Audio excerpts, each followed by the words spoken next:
In the winter season, around December 25th, the people celebrated the winter solstice.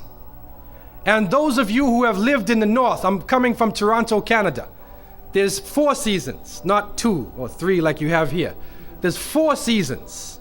And these 4 seasons in Canada are very distinct seasons, although El Nino and La Nina are changing that also. But they're very distinct seasons. And so within these seasons, there are certain high points or low points. And the solstice time is the time when the essence of the season comes about. And so the winter solstice would come about somewhere between December, from December 21st, and it goes all the way to around January 6th or so. And so the people of the north would celebrate different holidays, have different occasions based upon the winter solstice. Put yourself in the northern countries. I went to Norway and spent some time with the Muslims in Oslo. May Allah subhanahu wa ta'ala help them. They're really far up north. And also I had the chance to go to Alaska, and there's Muslims in Alaska. Now, when we were there in the summertime, and it was time for Salat al-Maghrib, and we looked outside, and the sun was still out. Somebody looked at his watch and he said, well, that's sunset, and it's time to make Maghrib. So we made Salat al-Maghrib that is normally made with the sunset according to the watch, and the sun was out. The time for Isha, they looked at their watch again. It's supposed to be darkness of night according to the fiqh. They looked at their watch and they said, it's time for Isha. We made Isha and the sun was out. Around 1 o'clock at night, I looked at my watch and realized it's time to go to bed, but the sun was out. And so in those parts of the world, you are in a situation where, for the Muslims, you make taqdeer. And the fuqaha have told us that you can use the closest reasonable city for your base, or you can use Mecca al-Mukarramah. And some different fuqaha have used different positions. Where I was, they used Seattle, Washington as the base of their time where they were in Alaska. What is important though is that in the winter time, there is a period where there is no light. You are literally in darkness 24 hours of the day. And this stretches for a period of time. Now, could you imagine if you're living in Alaska or living in Canada or living in Norway and you don't have central heating and the cold is outside, it's darkness around you, people are dying from disease. It's a terrible time, and every family would probably lose somebody, or they would know of somebody dying from the cold and disease during that season. This is the winter solstice. And so when the sun starts to come out, the people now are looking at the sun as a life-giving force. And so during that time, a number of ceremonies were held in northern countries. In the far north was the Feast of the 12 Nights, which stretched from December 25th to January 6th. Also in ancient Greece, there was the Bacchanalia, which was held for their god Bacchus, the god of wine and sport and play. The Romans had the Saturnalia for their god Saturn, their main sun god Saturn. And so you find during these times that the people held ceremonies in the north. They would burn bonfires. The light was important, the fire, because the fire represents the light, the life-giving force for those who worship nature. Also in the north, they recognized that there was one tree that despite the cold would still remain alive. The evergreen tree, the fir tree. And so in some cases they would take this fir tree, believing that there was powers of life within the tree, and they would put it in their homes, set it there and put a light on the top of it, or burn them in the front, or they would make mistletoes and put them over their doorways, a type of what we would call ta'weez or tamima. It is an amulet, and they would hang the amulet over their doors. hang the amulets in their home, hoping that this fir tree, that this so-called life-giving force would protect them from the danger of the winter. And so their ceremonies developed around this. And this went on for hundreds of years. We also find in the ancient northern countries, we find the Druids and the Druids of the north. And they carried out special ceremonies surrounding the mistletoe and surrounding the fir tree and the beliefs, and they would meet within circular areas. And they had a secretive cult that spread throughout the far northern countries. One of the interesting individuals, and you can look this up if you can find it in the dictionaries or encyclopedias, is a man called Mithra or Mithras. This is a very mysterious character. And when you look at history, you find that this individual called Mithra was born on December 25th. His day of the week was the 7th day of the week, that we still call Sunday. He was supposed to be the son of the sun god himself, and they had a special sacrament made up of bread and wine, and they would make this drink during this time, and supposedly he died for the sins of the people. Sounds familiar, doesn't it? But when you try to find Mithra or Mithras in the encyclopedias, they, through state intervention, erased the name. Why is this?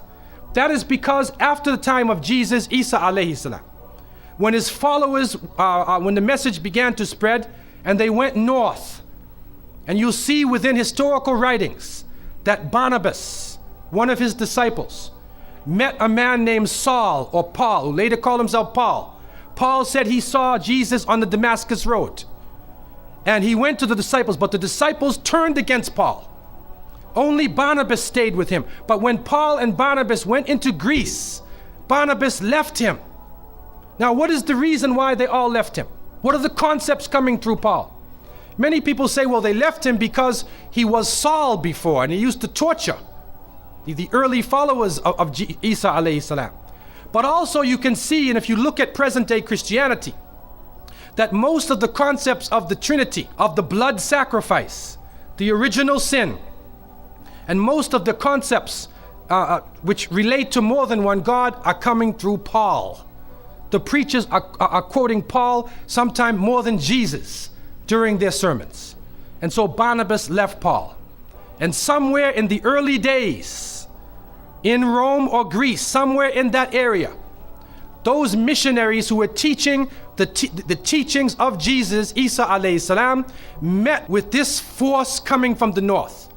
And so you will see in ancient Roman history that in some cases the Roman emperor would go out to the Colosseum and the gladiators would be fighting each other and everybody's cheering for the gladiators. Sounds like one of our football games.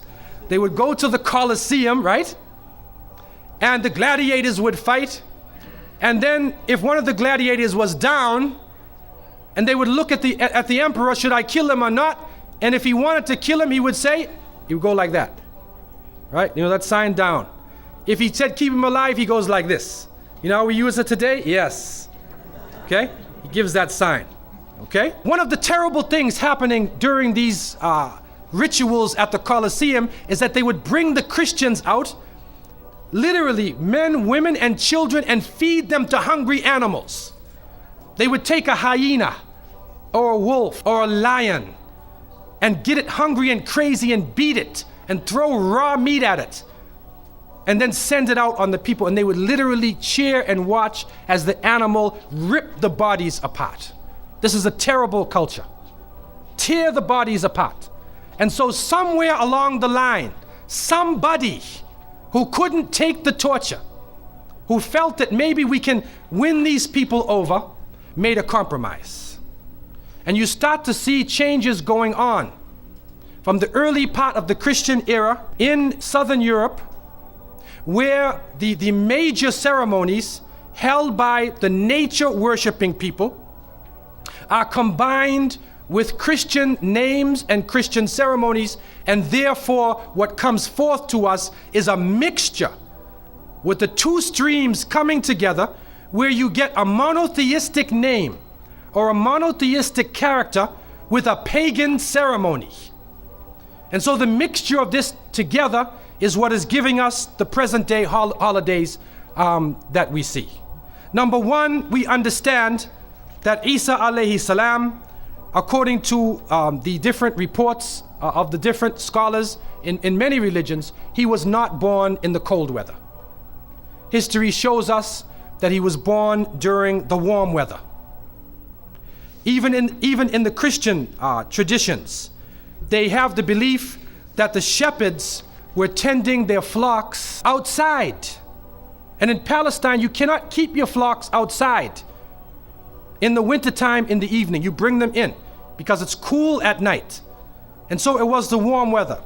It was also the time of the taxes in the north.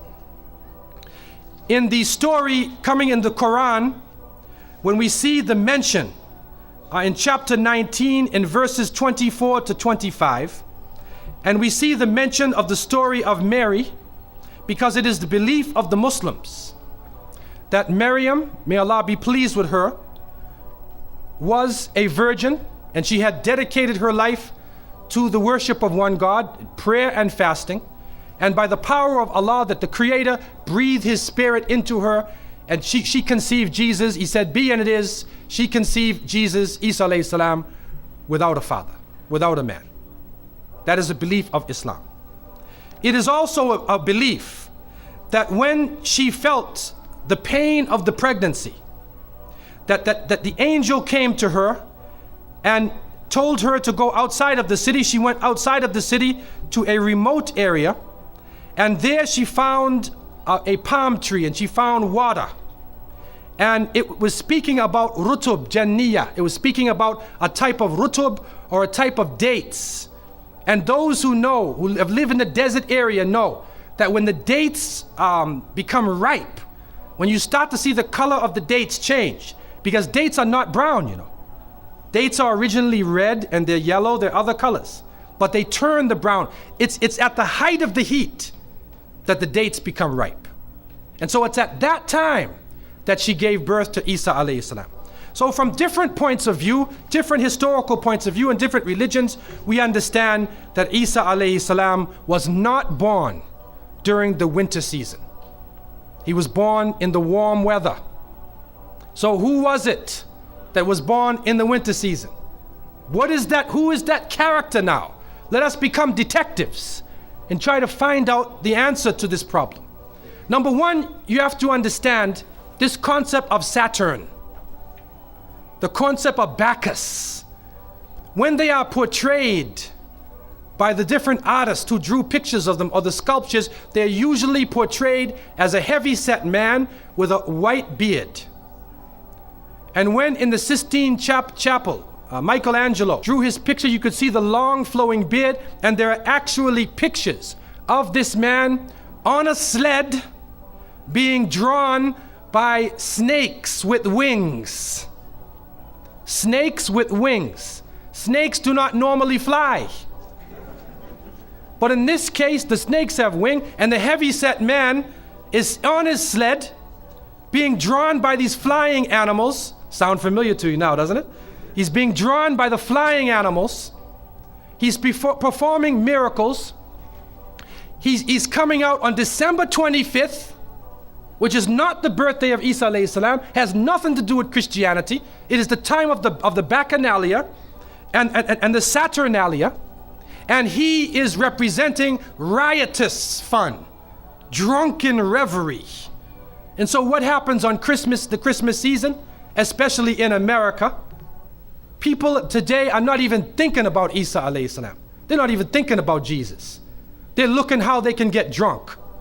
On Christmas, what is going on? In the Caribbean and many parts, if they offer you a Christmas pudding or Christmas pie or Christmas drink, watch out. Because it's probably laced with rum or wine. That's the spirit of the season. Now, this riotous occasion that was going on went so far that the Christian church banned it. And the Church of England, according to historical sources, actually banned it all the way to 1647 it was prohibited in England to celebrate Christmas because they saw Christmas as being a pagan holiday. This is an official position taken by the Christian church, the Church of England, who were known at that time as Puritans. What happened was an individual was superimposed. A name was superimposed. We hear about the name of Saint Nicholas. Saint Nicholas. Now, according to some historical reports, Saint Nicholas was a Christian bishop who lived in the 4th century in Asia Minor, which is now known as Turkey. He was a very thin man, very austere. He used to spend his time in prayer and fasting, and he loved children, and he spent his time dealing with children.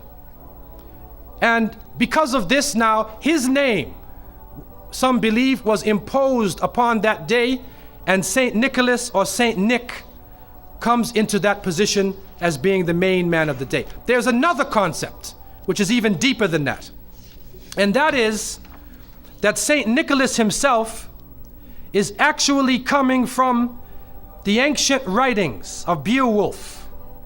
And in these writings, which are done in the Scandinavian region, we find the name Nick or Nickel or Nicker. He was known as a demon, the demon of the north. He was known as the evil spirit of the north, the name of Odin, the evil principle. And so in Germany and in many of the northern countries, the people actually looked upon this so-called Saint Nick as being an evil force, and they would tell their children in the wintertime, don't go outside, because if you do, Nicholas will come along, Nickel will come along, he'll capture you, put you in his bag, and take you away. And so they used it as a negative concept. In Isaiah, in what is left of the Bible, in chapter 4, in 14:13, the devil is known as the prince of darkness. And it is an understanding that his throne, the seat of his power, is in the north. Somewhere in the north is the seat of power of this evil. And so the Germans also, when they depicted this Nicholas, or this Pelsnickel, as they would say, Pelsnickel in German, it means a furry devil. When they depicted him, they depicted him as a man with red fur.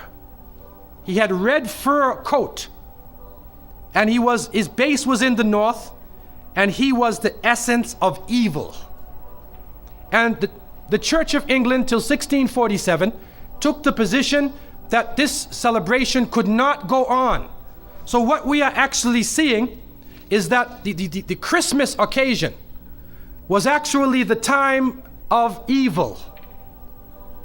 It was the time of the belief in the Saturnalia and the Bacchanalia. And because of this, they shifted the occasion to New Year's Eve.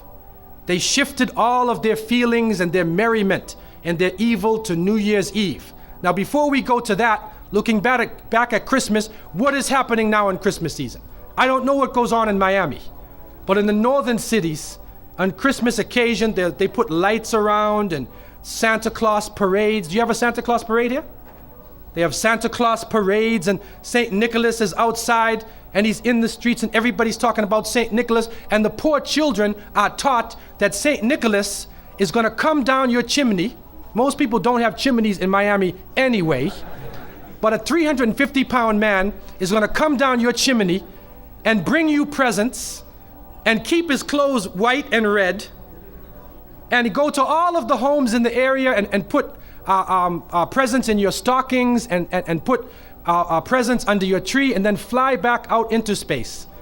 And the poor father who sweat and toiled all year to get you the presents gets no credit for the present given to the child. St. Nicholas comes down the chimney, gives you this present, flies off into the night. And many of us were raised thinking, believing in this. Some of us would sneak into the night and look and see our father putting the present under the tree. We knew what he was doing anyway. But you went along with it, and the people say, well, you know, it's Christmas. Don't you like to have fun? You want to stop the children from having fun? What kind of people are you? But what are you teaching the children? You are using the name of Jesus using the name of Isa alayhi salam, and you are using a figure who historically is the devil. The devil himself, wal-iyadhu billah. They are using his figure, and he has now taken over the Christmas season. Christmas now to most people means materialism. You have to buy presents for your cousins and your friends, and you got to buy about 34 presents. And you find that most American people are in debt for 6 months after Christmas. Now, where is Jesus? You get drunk, you fight, you lose all your money, the stores raise their prices. Isa alayhi salam is described as a very humble person. Most of the time he didn't wear shoes, only 1 or 2 changes of clothing. A very simple person, eating very simple food, fasting most of the time. You see what is going on? There are 2 streams now, a stream of polytheism, a stream of monotheism, and now the polytheism, the materialism, is overtaking the monotheism and standing in the way and taking over our society. And some foolish Muslims coming along from outside of in their country say, well, I just want to be an American. I want a tree too. So I said, one of the brothers said he had a Christmas tree in his house. He came for, I said, brother, do you know what the tree stands for? He said, no. Okay, I'll get a palm tree with dates. I'll make it halal, a halal Christmas tree. But brother, you have to understand what it means. You have to understand what it means. Number one, the Prophet ﷺ, when he spoke about, he talked about ar-ruqya, wa tama'im, wa tiwala. He said all of these things are shirk. That if you hang amulets thinking that this ta'weez or this amulet is going to protect you from something, then you are actually giving power to the creation of Allah and taking it away from the Creator. If you think that by making some spells, going to a magician and asking them to put a spell on someone, you want to get married, so you go to the Sahir and say, put a spell on Ali, I want to marry him. Put a spell on Zainab. What kind of marriage are you going to have if you go to the magician?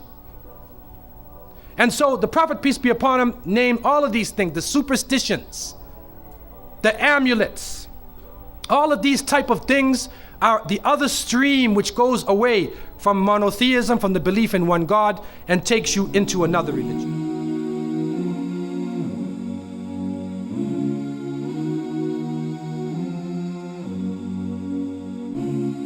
Are you tired of all these annoying ads on YouTube? Are you worried that a haram video might pop up? Well, the One Islam TV app is here to solve these problems, inshallah. The One Islam TV app is 100% free of any ads and is safe to browse for your peace of mind. Watch or listen to lectures and lessons while you work, rest, or drive with your device switched off. Watch videos on demand or download videos and watch offline. Watch hundreds of high-quality produced Islamic reminders, Quran learning videos, stories of the prophets, and so much more. 2 to 4 new videos uploaded daily, inshallah. One Islam TV is 100% run and owned by Muslims, which means a small amount you pay for your subscription is a sadaqah jariyah, continuous charity for you, as we use the funds raised to continue producing more beneficial videos and reminders, inshallah. The One Islam TV app is now available on Apple devices, Apple TV, Android devices, Android TV, Amazon Fire TV, and Roku, so you can watch on most devices and smart TVs. Download now for a free 7-day trial. May Allah reward you for supporting our work.